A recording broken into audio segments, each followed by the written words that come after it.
Sir இப்ப ஆதவர்ஜுனா சொல்லியிருக்காரு sir. இந்த மாதிரி அதிமுகல இருந்து பிரிஞ்சு வர்றவங்க மாற்றுக் கட்சியில இருந்து பிரிஞ்சு வரல. அது தாய் கட்சி. தாவேகாவும் அதிமுகவும் ஒரே குடும்பம் தான் அப்படின்னு சொல்லிட்டு இந்த இணைப்பு விழா அப்ப பேசியிருக்காரு சார். இதை எப்படி சார் பாக்குறீங்க? கருமாந்திரம்.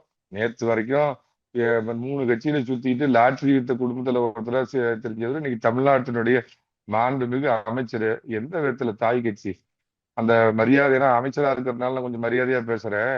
தாய் கட்சிக்குரிய எம்ஜிஆர் புகழ்ந்து சொல்றாருல உங்க உங்க உங்க பிளாஸ்ட் பிளாஸ்ட் பிளாஸ்ட். ஆனா ஜெயலலிதா அம்மாவை இது வரைக்கும் நீங்க ஏத்துக்கிட்டு இருக்கிறீங்களா? ஏன்னா அவங்க ஊழல் வழக்கு அவங்க பேர்ல இருந்தது. அண்ணாவை கொண்டாடுறீங்க, எம்ஜிஆர் கொண்டாடுறீங்க. ஆனா ஜெயலலிதா அம்மா, ஏண்டா தரிகட்ட நாதேரி முண்டங்கள், அங்க இருந்து நேத்து வரைக்கும் அந்த அம்மா பேரை சொல்லிட்டு தின்னுட்டு போனீங்களா? உங்க தலைவிய புரட்சி தலைவிய அவன் ஊழல்காரின்னு ஒதுக்கி வச்சிருக்கிறான்டா. அந்த ஒரு உணர்வு கூட இல்லையா? இல்லாதையாடா போய் அங்க போய் சேர்றீங்க. இது எப்படிங்க தாய் கட்சி? சரி, தாய் கட்சி தான். ஆமா, புரட்சி தலைவி ஒரு மிகப்பெரிய தலைவி.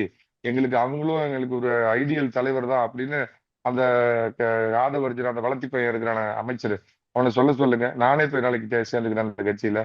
ஏங்க அவன் இது விரிக்கிறான், வலை விரிக்கிறாங்க. இவனுங்க உண்டு கொழுக்கணும்னு போய் தானா விழுவுறானுங்க.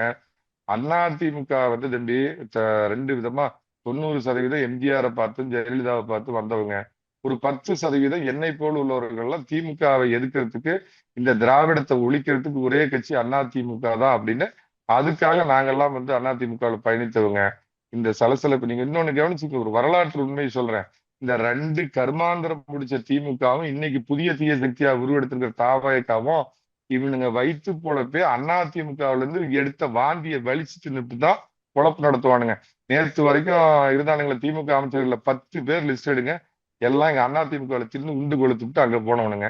அந்த வேலையை இன்னைக்கு இவன் பண்றான். ஆனா திமுகவாவது குறைஞ்சபட்சம் அவனுங்களுக்கு ஒரு வாழ்வு கொடுத்துச்சு. இவன் எல்லாத்துக்கும் அவங்க கூட்டிட்டு போய் மாட்டுக்கு ஏதோ ஒண்ணு அடிக்கிறதுப்பாங்களே, அதை அடிக்க போறானுங்க. அப்படி திரிகடா போய்